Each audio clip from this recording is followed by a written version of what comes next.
But it's about father and son. I know you have some new children, right? Yep. And I know your family moved here.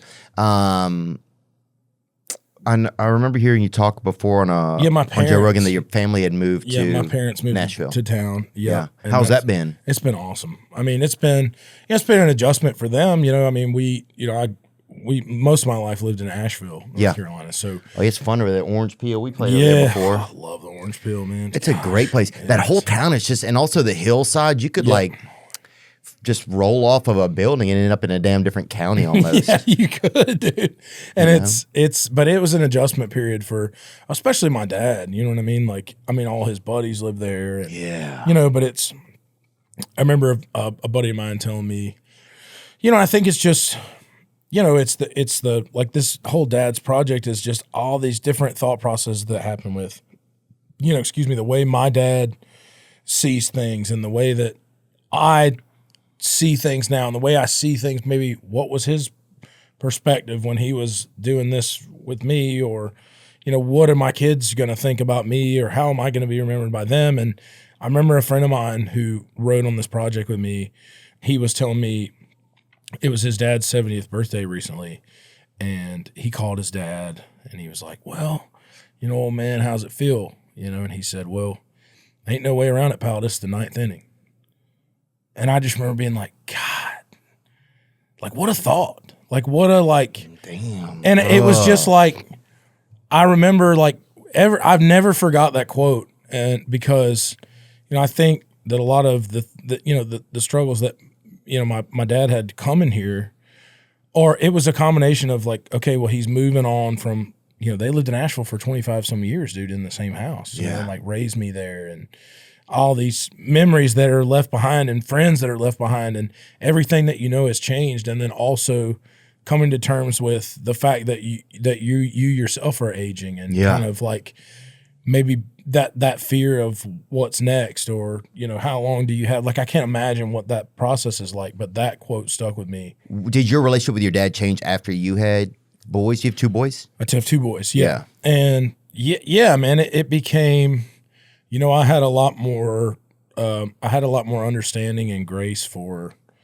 decisions that he made, or, things that maybe I did that I didn't understand. Well, why is he upset about this thing, or why would this make him upset? Right. And I've had friends in the last couple of years that have lost their dads, and watching them go through that. And it's just this constant theme of that's where we are in life. We're at this weird, kind of turnover point where people begin to lose their parents, and then soon you will be the oldest man in your family. Yeah, which is a scary thought, even though I'm only 34, but you're okay, well, if I'm 40, am I I'm the oldest generation of maybe man that my children will know? Yeah, hopefully, it's a weird probably. thought. It's a weird thought. It's just it's a strange. Oh yeah, it's a strange time for sure, in a good way. But it's just. Yeah, there's so many little phases you go through. You could be a son, a brother, an uncle, a dad, a grandpa. There's all these little roles and stuff that you have. And getting older, almost all my friends have children except me. I was like, I got to get some damn children. But you can't just be yelling that off your back porch, Yeah. So you got to actually have a game plan too and get a spouse. That would be a good strategy for sure. I think that'd be a good start for sure. It'd be a good start, good jumping off point. I think. Yeah. So I guess being a parent, it's you get to see where all your parents, just things that they didn't do or that they couldn't do. It makes a lot more sense. Parenting. Yeah. I mean, there's so many things where you go, you think when you're a kid, right? Or my mom or my dad did this thing and I would never do that. Right. I wouldn't ever do that to my kids or whatever. And, sometimes those things end up being yeah, man, I still would never do that. And sometimes you go, oh, now I get why we had to do that. Why they did that thing. It makes a lot of sense now. To me, it unlocks this, at least for me, it did, it unlocks some part of your brain that's inaccessible in some ways. Once the kid that's happened, dude, it's this whole new level of caring about something or loving something that's it's not the same way you love your wife or your husband or whoever you love. It's a different kind of thing. And you were shocked it was that new, huh? Yes, dude. It was just like, because you hear It was like a whole new chord or something. yeah, like all those cliches, dude. You hear about, well, you just wait to how fast it goes, and you're going to find out. Like all that cheesy shit. Yeah, is when it so rains, true. it pours. Right, Yeah. it's all true, dude. Like all that stuff makes so much sense. Like when, and all they're cliches because people say them all the time because they're true. Yeah, and it really is. It's really been a wild experience. The juxtaposition too is weird. Like because I'm on this tour right now, and people are like, it's no fault to anybody, but a lot of people don't really know what touring is like, so they kind of assume like what it was. How do you ever see your kids? You must be gone all the time. And I'm like, dude, I'm home more days a week than I'm gone, or the same amount. Right. Like I'm home like 3.5 days a week. I'm gone like 3.5 days a week. So that's more than most people that work 40 hours a day get to spend. That's a good point. At home with their kids, So like I get to, but it's such a weird juxtaposition to go from, you go out, let's say fly to, Phoenix or wherever, and you play 2 nights in the same stadium, dude. And the next day you're home, dude, and you're just dad, and there's nobody there.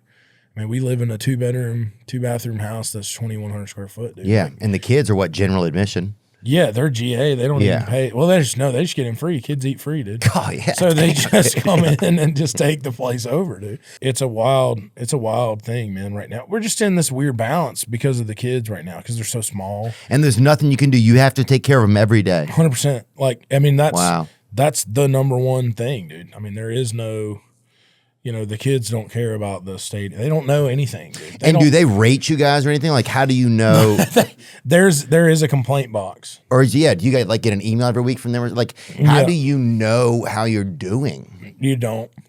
They're alive. Damn, if they're still alive and kicking, dude, at this point you're doing a pretty good job. But there's not.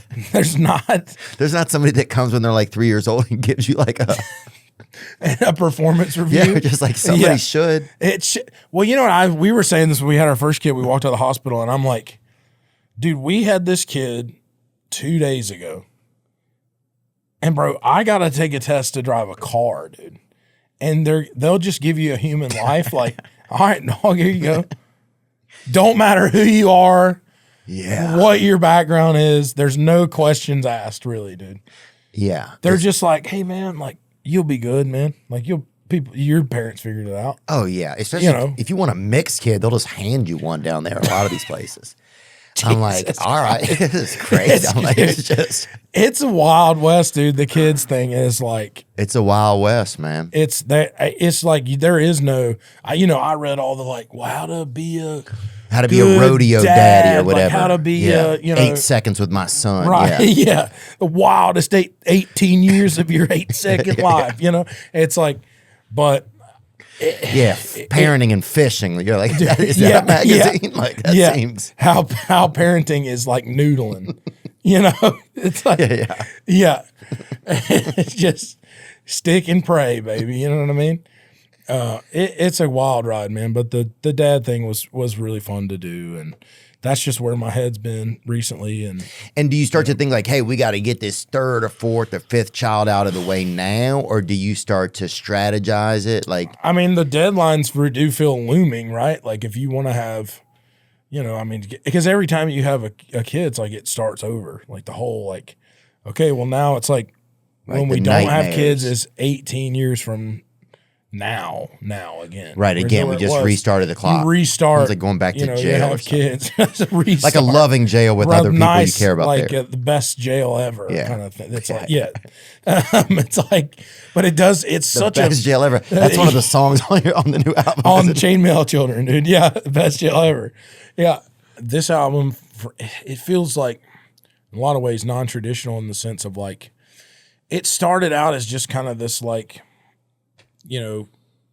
wild idea of like, I had written a couple of these dad songs that I really liked, and I was like, man, I feel like these 3 of these songs are really great. I love them, but I was like, but I have to like choose one if I'm going to do a record, because like you can't put a record out and then it's like, oh, there's like 3 or 4 dad songs. Like, we get it, dude. We've heard it. Right, my gosh. And I was like, well, would it make sense to like to do something that's, I don't want to say side project. That's not the right term because it is me, it is my stuff. But like, I hate the word concept album because like it feels like that's too smart for something that I'm capable of doing. Right. Like someone that makes a concept album to me is like Martians a or whatever. super like genius level musician, and I'm not that at all. But it's like cornbread concept album. Okay, I like it. You know what I mean? Like, but it's just, I was like, well, if I made a whole record of just these songs, you know, and then I got like a lot of my buddies, we're all the same age, so they're having kids, so they've got aging parents too, and so all these themes are running through all of our lives. Yeah. And so they would start sending me little clips because they knew I had kids or whatever, and so they'd send me a star to something, and I go, God, man, I really love that. I'd love to like get together, work on that or whatever. And next thing you know, I end up with a whole record full of these songs, and I was like, we should just record these and like just do a project that's just, so it's like, it's my next record, I guess, but it also doesn't feel like my next record, if that makes sense. Like, it's not like if you went and listen to all my other records, it's not logically the next step from like where you would think that it would go. It's just kind of like where my life has taken me. Like sonically, it's very, like I said, we recorded it live. So it's very traditional country sounding stuff because it's all just live instrumentation. Yeah. There's a lot of fiddle. There's a lot of sounds really dobro. Like it's very natural sounding. And so it sounds groovy. I mean, I've only listened to maybe 6 or 7 songs or something, but it's definitely got its own vibe to it. Always Leaving. What's that one? Oh, yeah. All I Ever Do Is Leave. Yeah. Oof, that's a hammer song, dude. God dang. God, brother. that song's brutal, dude. Oh, I'll hide my own eyes in my ass, dude. I've got some problems, but yes. There's some good ones on there, man.